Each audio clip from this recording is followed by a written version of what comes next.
You're listening to the moderndogtrainer.net podcast, bringing you the best industry tips and topics for professional dog trainers worldwide. Hi there, you're listening to the Modern Dog Trainer podcast. I'm Ines McNeil, founder of the Modern Dog Trainer blog and podcast, and today I'm chatting with Kat Camplin, my co-host, and Rachel Golub. And Rachel has an animal training facility in San Diego with her husband, and this is her second time on the show.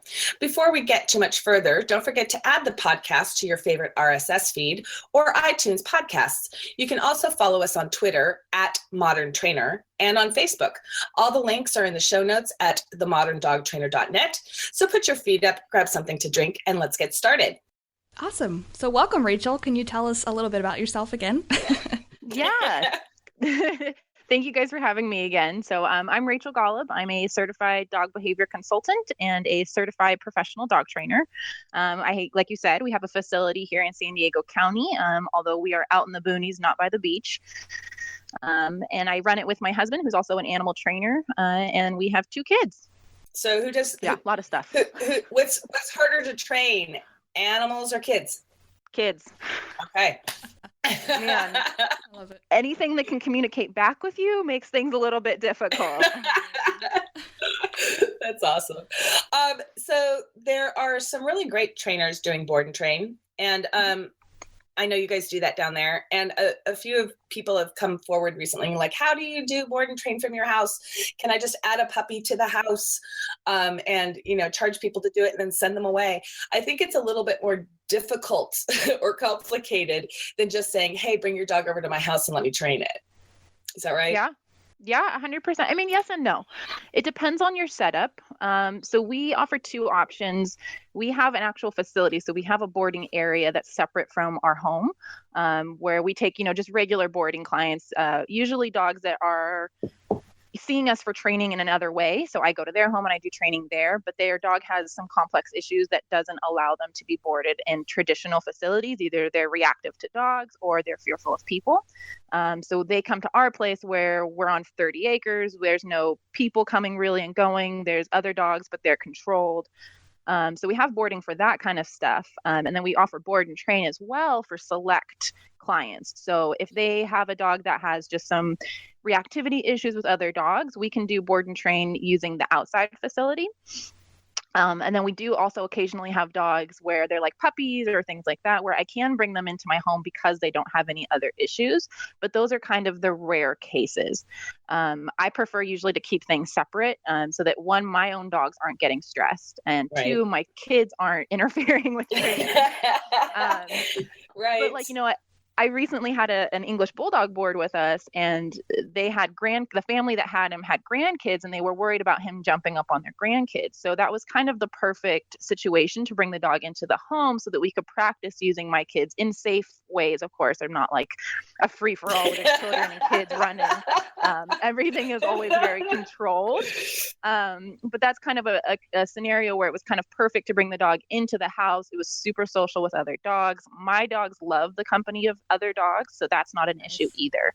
But it definitely depends on what the client's goals are. And that's, of course, incredibly important to establish before you even agree to take the dog on. Right. And then also understanding your own family dynamic, your own dog's issues, and how bringing another dog in is going to affect that. Right. So there's kind of like the whole picture that has to happen before you agree to do that kind of stuff. Got it. So, one of the questions I always had about board and trained for puppies is that behavior is so environmental, right? So how are we able to potty train in a completely different house where the doorways and the yards are completely different and have that transition effectively to the owner's home? The doorbell sound different. To me, like, the environment is so important. How do you sort of balance all of that between the training versus the environment when you're doing board and train? Yeah, the golden question is always, how to generalize the new or the learned behaviors to new environments. I think that's the case with all training. If you only train in your house, your dog's only going to listen in the house. If you only train at the pet store, your dog's only going to, listen in the pet store. So what we do, especially for puppies with the potty training, is, of course, you're going to put pottying on cue. And then kind of have them go in not the same location every time. So I take them out the front door sometimes, I'll take them out the back door another time. I'll take them into a training yard, things like that when they can say go potty, they go on cue. I can give them a treat. More severe behavior is definitely harder to generalize. And owner compliance, as always, is definitely the difficult part in that as well, because you can tell them until you're blue in the face, like, I did all of the work here, but if you don't follow up and do maintenance on these behaviors in your home, it's not going to keep up. There's always going to be a backslide too, where there's, the dog is doing great here, and then they go back to the home and they're going to kind of slide back on some of the behaviors a bit before they get back to where they were when they were here. Right. So that's, generalizing is always the hardest part. We try to, if it's a case of puppies, we try to take them to a bunch of new locations after they've had their shots and all of that good stuff to make sure that we're training in different environments and it's not the same place. Right. Have my husband do some of the training. So it's not just me. Even the kids will have their own treat pouches and they'll kind of do sits and downs with the dogs so that they get used to not listening to just one person, because that's also the other hard part is, the dog will do great for me because I have a specific timing and a way of talking to the dog, and we have kind of a connection. But then when I hand the dog off to the owners, I hate using that word, pet parents is better, but you guys understand the semantics. But yeah, when I hand them off, it's always hard to get that to transfer. And I have to, definitely coach the pet parents on, this is what we did. This is why you need to speak this way. This is why your timing needs to be good. And there has to be an element of the coaching with the people still, even though you're doing the bulk of the work yourself. Definitely. Cool. How do you set that expectation up beforehand? Because I think a lot of people, when they want to do a board and train, they just, they want somebody else to do all the work. So how do you kind of balance that expectation? Honesty. That's my go-to for everything, because you can't, it's hard for trainers because we want to sell ourselves and we want to sell our service, that we kind of want to be like, oh, I can do all these magical, wonderful things. But it's also important to set those realistic expectations of, I'm not a magic fix person. I'm not going to come and just fix all your dog's problems and then I hand off the dog to you and, everything's done. I tell them, that behaviors don't always generalize. There's going to be some backsliding. And as long as they're aware of those issues and proactive about it and on board in the beginning, where I can say, I'm going to do this much work and these are going to be our goals. But if I hand that dog off to you and you don't continue working on it, the dog's going to go right back to where they were. And I think having that honesty and telling them, setting them up to succeed right away of, I can do this much, but you also have this part in it as well, kind of helps set everyone's expectations realistically.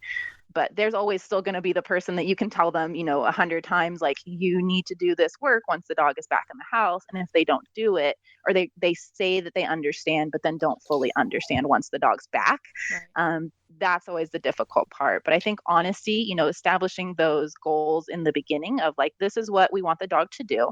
This is how realistic these goals are. And this is what you're going to need to do when the dog comes back, kind of helps with that. Definitely. No, that makes a lot of sense. So one of the other topics I wanted to talk about today is taking on aggression clients, basically. And I know that that's kind of your specialty. And so I wanted to get some thoughts from you on when, you have time, or when you're qualified to take on clients like that, and when you're not. So what are some signs you should look for early on in a client that would indicate that you should refer out? I think personal comfort level is really important. The kind of verbiage that everyone always says is, if you're afraid, the dog's going to pick up on that fear. And there is some truth to that to a degree, because dogs read our body language. And if our shoulders are super high and we're not breathing relaxed, the dog's going to pick up on that, So if you are uncomfortable with the dog, if you are even the slightest bit nervous around the dog, I think that's kind of a red flag right there. I remember when I first started taking on severe aggression in homes, because I used to work in a shelter environment, and that's a little bit different because there's a lot of safety measures already in place. In a home environment, you need to be the authority there. And if the pet parent isn't confident and you're not confident, no one's going to make progress. So you kind of need to come into that picture being like, yes, I know what I'm doing. Yes, I can handle that, because your confidence reassures the pet parent and the dog. So I think personal comfort level is the first thing that I pay attention to. I have had a couple of clients where they went through another trainer first before calling me. And they say, I really liked the trainer, but I could tell that she was uncomfortable with my dog, and that made my dog more sensitive. And it's a lot of projection. Of course, they're reading into body things and it's their own comfort level usually, but that's something I think that needs to be taken into account, is your comfort level. If there's a dog, there's very few dogs I've referred out. Usually it's like idiopathic aggression, like the spaniel rage syndrome type stuff. I refer those out usually to veterinary behaviorists, because that's something that's out of my skill set. That's something that's chemical that I can't really fix or work on. So there's certain cases like that where I refer out because it's not my comfort level. I know that that's not my specialty. That's not what I have my training in. So I have no problem referring those out. What's difficult, I think, for some trainers is understanding that the dog doesn't have a bite history yet, but the potential is so high that it's better just to refer it out to someone else just in case. So, I mean, reactivity is something that's super common now. I think it's always kind of been common, but it's been more publicized, I guess, now. So a lot of novice dog trainers are taking on reactivity because it looks just like, pulling on leash and some barking, but there might be some elements of aggression that can come up further down the line if it's not addressed now. So I think that's kind of where it's hard, because the line gets blurred between reactivity and aggression. And that's kind of always the hard part in deciding, do I have the skill set for this, or should I refer it out? Definitely, that makes sense. One question I had to kind of follow up is, you mentioned something where, like you said, the spaniel rage syndrome, like you know from experience that it's kind of a chemical issue that you need to refer to the veterinary behaviorist. For new trainers that maybe aren't familiar with everything, that chemical wise that triggers behavior, how do they identify these situations? What can they look for that they need to know, like they need to refer out to a vet? Well, the most important thing of working in aggression cases is taking complete history. I spent at least an hour during the initial consultation, just going over the dog's history. So what type of training they've done, socialization history, feeding. We go over daily routine. We go over everything, because I want to know all the components that affect the behavior. And of course, with any behavior, you want to understand what the antecedent is. And for some of those cases, there doesn't seem to be a clear antecedent, and that's where you have to do a lot of digging. But occasionally there is no real antecedent, which is kind of the quintessential part of like idiopathic aggression. Is it's not really, there's nothing that triggers it. It's something inside the dog where it just switches really quickly. Those cases are incredibly rare, but I have come across them a handful of times. So I think taking that full history and really understanding the whole picture of what's going on with the dog will kind of help you determine that. Sometimes it's really cut and dry, like dog was abused by some people in its past. It came from a bad situation, and now that dog is terrified and aggressive towards strangers. So there's cut and dry cases like that where it's pretty clear to figure out. But if it's like, I was relaxing with my dog on the couch and everything was going good, he was soliciting petting, and then all of a sudden there was a low growl and an air snap towards my face. Things like that are a little bit harder to figure out. It could be pain. It could be fear. It could be something going on that we don't understand. So those kinds of things where it's not as clear to figure out what caused the behavior, those I always recommend to go through veterinary behaviorist first, because it might be a thyroid issue. It might be actually pain related. It might be some cancer going on or something that's not, and there's no outward signs. So that's kind of, I think, history taking and trying to understand what is causing the behavior is going to be your best bet of figuring that out. Definitely. And another follow-up. Before you take on an aggression client, do you have them go to a vet just for like a physical or anything like that? Sometimes it depends. So I do a lot of phone work with people first. So I kind of interview them over the phone to figure out, what kind of the basics of going on. But I like kind of reading the people's body language as well. So I like to go over a majority of that stuff in person too, because you can kind of pick up on some subtleties in person that you can't really get over the phone. And usually when I get there, I say, when was the last vet visit? If I suspect that there's some veterinary stuff going on. If like I have a recent client where we've got head sensitivity, where the person goes to touch the dog's head and we get some growling, which is kind of sometimes a symptom of thyroid issues. So for that dog, they had actually just gone through physical, done some blood work, but they didn't test specifically for thyroid. So I sent them back and said, before we do any other work, this needs to be ruled out first. So even if they've had a recent veterinary visit, it doesn't always mean that they've tested for the right things. Right. So I kind of usually try to go over those during the initial consult too, because then I can kind of see the dog myself. And it might just be the way that the person's petting the dog. Like if the dog is sleeping on its bed and you go over to it and you start patting it on the head, it's probably not going to like that, as opposed to, a dog that comes and puts his head in your lap and then you go to pet it and you start getting that low growling. There's a little bit subtle differences between the two of those. Exactly. And so what if you're in an area where there's nobody to refer out to? Ooh, that is the hardest situation. Usually there's a few trainers that do virtual consulting. I know through the IABC, there's some people that do it. I have done a few in the past. It's not my favorite thing just because a lot of the leash skills that you have to do with dogs that have aggression, you need to teach those people in person, because it's kind of, you have to show them and then kind of coach them on it. So you can do virtual consulting. It's just not the best. But I think if the case is really severe, doing a virtual consultation with someone that has that background is probably going to be your best bet, as opposed to trying to just wing it as a obedience trainer. Mm-hmm. There's Chris Patchell is a really amazing veterinary behaviorist, and he does a ton of Skype work and things with clients. So I definitely will refer severe cases to him too, because even though he's not super close by, they can get a lot of really good information from him virtually. And I mean, that's kind of a good idea. Potentially you could work with the client, with the other person, through the webcam.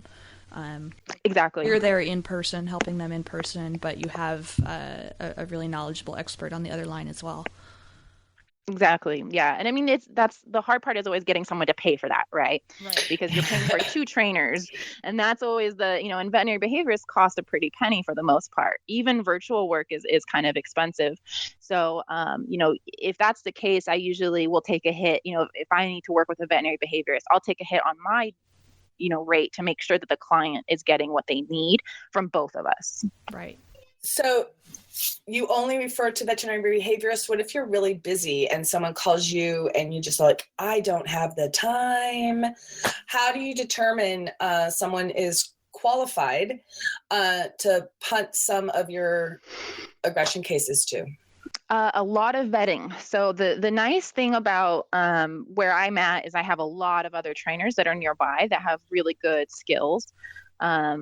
There is 2 other certified dog behavior consultants in my immediate area. And I've talked to them both at length so that we're on the same page. We use the similar methods. And if I start a client, I can always transfer them to them too, because, we use the same methods. The wonderful thing about, like science-based training is we all pretty much use the same techniques. There is not a huge amount of variation between us. But as far as the vetting goes, I just have a lot of really good conversations with these people where, we say, I had this case and this was challenging about it, but this is how we solved the issue. And just like I kind of interview my clients, I'll interview other trainers as well. And I think having those discussions and those open lines of conversation really helps everything, because then we all feel kind of connected on the same page without feeling threatened by each other. Great. And if there isn't someone local, I mean, I know that, quite a few trainers are in the middle of nowhere, and there isn't anybody local. What do you do? Do you refer to a Skype? Do you, what's sort of like that? How do you be helpful when you have no tools to be helpful? Yeah, I mean, those Skype trainers are usually the best bet. I mean, there's I love working separation anxiety, but it's not my forte. And if there's someone that needs immediate help or something and I don't have time, there's a really good trainer that's local to me that does Skype separation anxiety cases. And even people, I have a family that's in other states and they've had some separation anxiety. And I've referred to this person because she can do it virtually. So I mean, I think that's kind of the new frontier is that, Skype sessions, I think is really helpful. I've actually coached other trainers via Skype on cases, not with the client present, like what we were just kind of talking about, but just to kind of go over, these are the steps that need to happen. This is what kind of plan needs to be developed. This is how we set up all of our safety management, all of that kind of stuff. So even if there isn't an aggression specialist near you, if you can find someone that can do Skype consulting and then possibly find a trainer with a lot of good skills and a lot of history working with a variety of different dogs, kind of creating that partnership, I think is going to be the best bet. That's really cool. What would be a good way to ask a colleague if you could shadow them? So that I have done that a few times. Like when I first started training, I actually apprenticed under 4 different trainers, 6 months under each one. And what I honestly just did was I would send them an email and say, I like your work and I'm curious about it and I would love to learn more. I'm not going to try and steal your clients. I always preface that because I think that's kind of the number one concern that all trainers have is if I teach someone else, are they just going to steal my clients? Yes. And I always preface it as that is like, I'm not coming at this from an ambitious standpoint. I just want to learn so that I can help people. Even though I didn't take all of those skills from those other trainers that I learned, it was still good information. Like 2 of the trainers I apprenticed under were aversive based. So even though I didn't end up using those tools, it was still good to understand the other side of the coin. Right. So, I think just being honest and saying, look, this is, you have a skill set that I don't have yet, and I would love to learn how you do what you do. Maybe come at it from a point of flattery, right? Like, you are so amazing and you have all these awesome skills that I don't have yet. So please, teach me your ways, guru. That's funny. I think, using positive reinforcement can work in that situation as well. For sure. But I think, just being honest, because I think all people appreciate honesty more than anything else. Right. So you have this amazing skill set.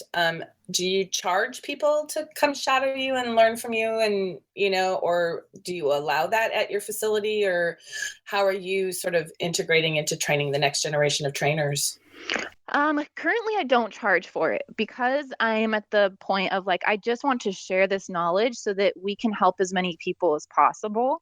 I've had a few trainers come and shadow me on my actual in-home consultations as opposed to coming to the facility. I've had a couple people come here too, but I don't usually take full aggression at my home.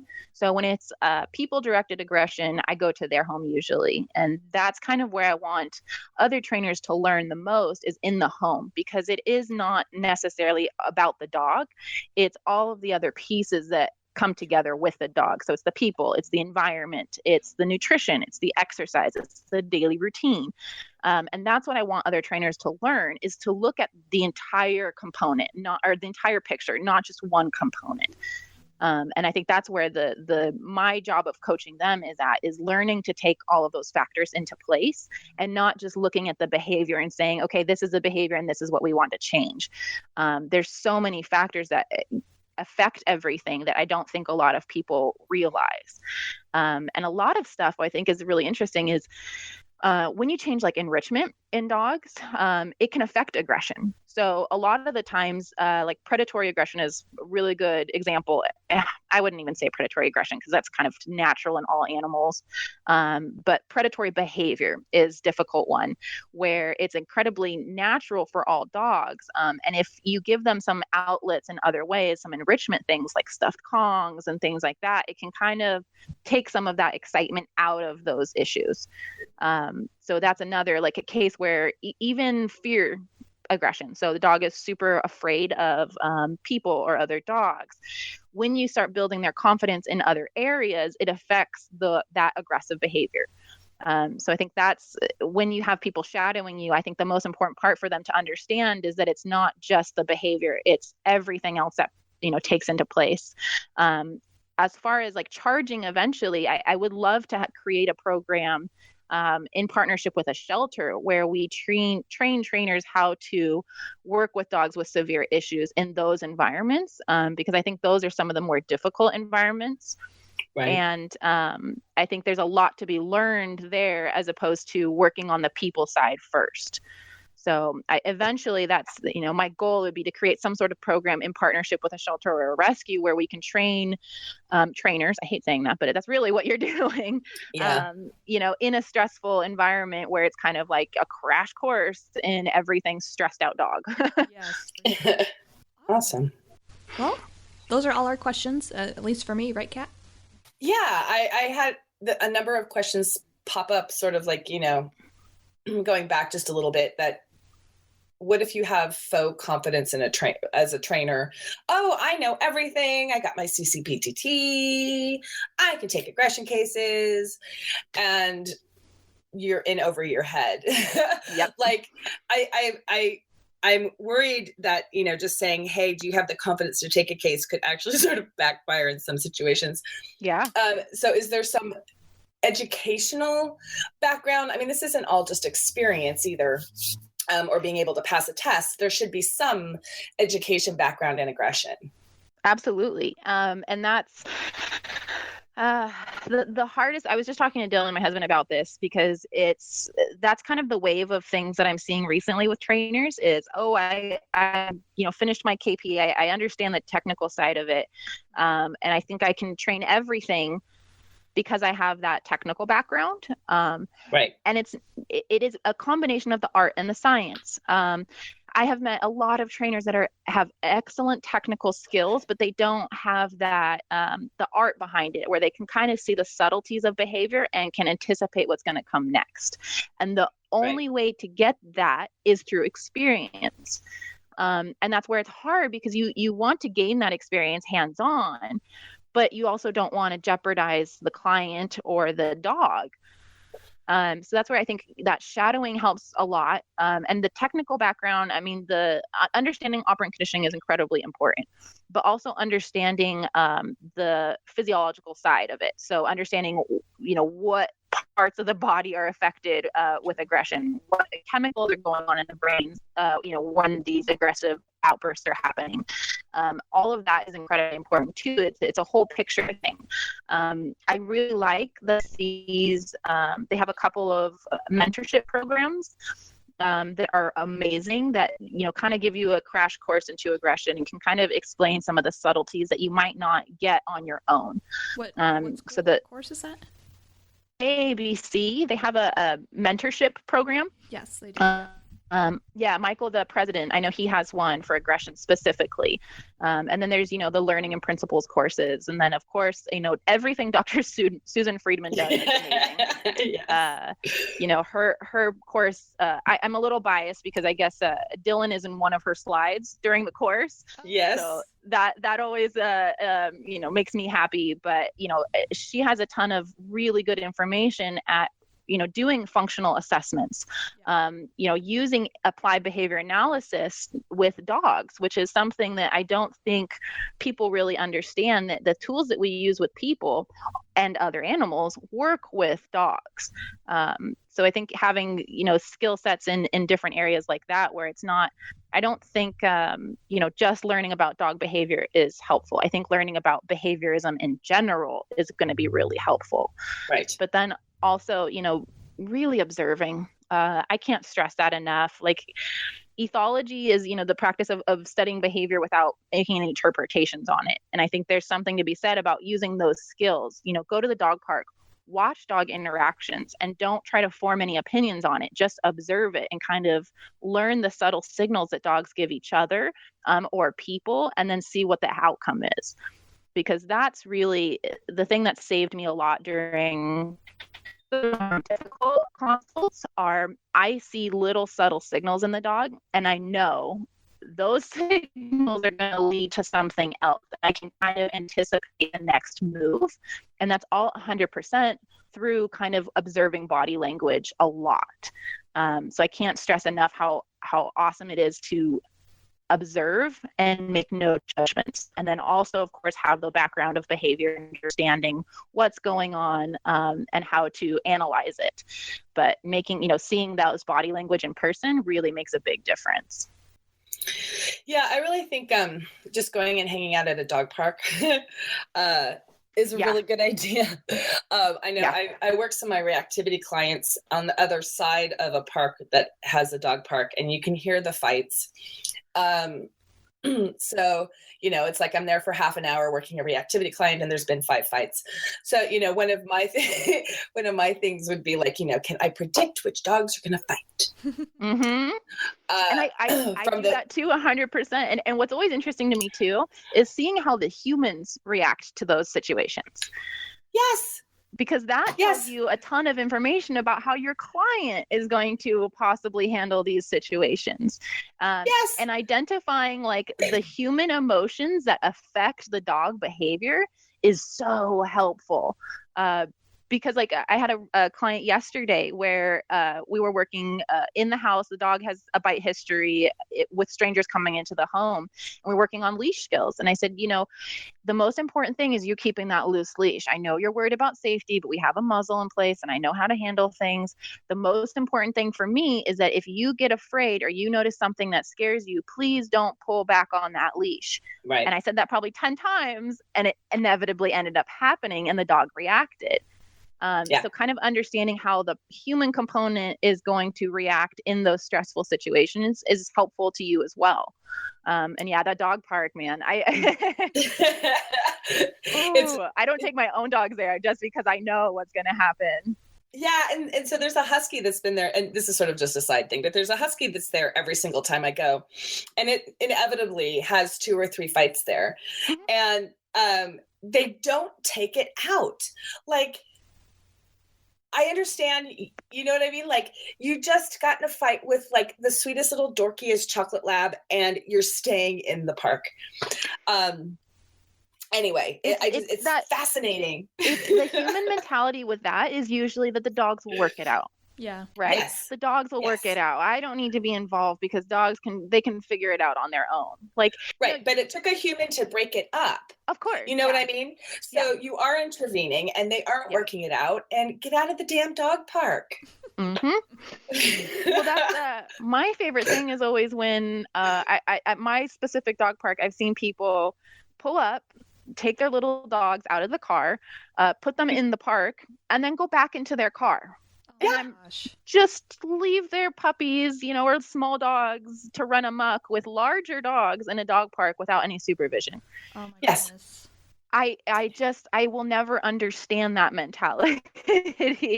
And that, that kind of goes back to, for me, the most important thing is educating everybody as much as possible. I've gotten into some really interesting discussions with aversive-based trainers recently, just because I don't like conflict, but I think my job is to kind of educate, advocate, and to come at it from a place of love instead of, anger, which is really easy for us positive trainers to do because we know the ramifications of what people are doing. But I try to understand that these people just don't know any better, that this is what they've been taught. They don't think that there's anything else. And the only way that we're going to change, the culture of dog training in general is to educate the people promoting these other methods. Yes. So education, promote. Well, and I got to admit, a little show and tell. So, working at the dog park means that sometimes dogs come in that aren't being driven in, they're walking. And so there was this guy with this beautiful blue pitty, and I'm working with a reactive Bouvier, and we're walking by, and I'm like, really working the look at that thing as we're walking by this pitty, and using happy voice and all this stuff. And this guy's like, sit, popping the prong, sit. And pushing down on the butt. And I went, good look, let's go. And the dog followed me away. And I was just like, the more we do that, where they see that a really big dog can be controlled with just a happy voice, the better we are. Yeah. That's the education part of like, you don't really need to use these methods like that. saying just that of you don't need to do this kind of sets people back, because they're like, you mean I don't? Like, this is a big unruly animal. I have to control it through force, right? Because that's primate human behavior is I can control it through brute force as opposed to cookies, right? Like, but my favorite thing that I say to these people usually is, do you really think that we domesticated wolves through force? True. Yeah. There's no way we would have been mauled to death. Like, there's no way. We did it through the use of food. They followed us around looking for scraps. Like, if we can domesticate wolves through the use of food, why can't we train dogs with it? Yeah. Yeah, that's I think that's a whole other podcast. Like how we, no, it's a really good idea. We need a bunch of people on to talk about the talking points and how we get past this alpha mentality, because we all have this conversation like multiple times a week. And the most recent one was like this 70-year-old woman who said to me face to face, "You're so alpha." Oh God. And I went, no, look, I have treats. And we ended up having a nice conversation about exactly why I'm not alpha and exactly why we should just do away with that term completely. And she went away thinking, which was great. Yeah, that's education. I go into every single client's home basically as a myth buster to start. I just go down the line of this myth that you've learned from Cesar Millan, this one that you heard from your vet, this one that you heard from your neighbor, and why that they're myths and not true. And it's what always amazes me is the information's out there. It's one Google search away, and it's just people don't want to learn, they don't want to take the initiative to learn it themselves. So they need to hear it from someone that has a certification process, behind them, that can say, I can tell you for certainty that this is what happens and this is why. And, like the dominance hierarchy thing, that the guy that came up with it in wolves has actually like taken it back and apologized for it. It wasn't really accurate. So it's just, but yeah, we should definitely do some sort of like a YouTube video where we can all talk about it. Because we can all talk about it. There's certain key phrases that I have learned that just turn that switch for a lot of people. And I wish more trainers would use it, because it kind of demystifies things and it gets them back to reality. Yeah. So yeah, I've got a whole myriad of wonderful quotes. So we should just pool our debunking alpha myth stuff podcast of just sharing the myriad of pithy comments to get people to drop that mentality. Yes, I'm on board. Awesome. Yeah, we'll definitely do that. Great. All right. Any last questions? No, I'm good. Thank you. You gave us a lot to think about and talk about today. And I know we went a little bit over, but thank you so much for taking the time to join us. Of course. Thank you. Always my pleasure. I love your guys' information. Thank you.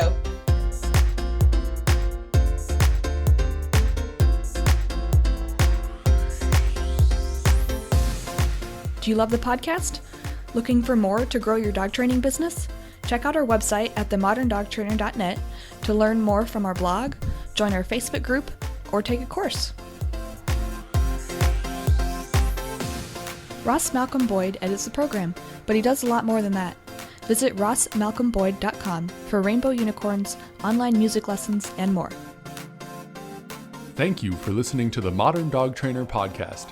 Don't forget, you can check out the show notes at themoderndogtrainer.net/podcast. You can also share your thoughts and support our podcast by leaving a review on iTunes. Until next time.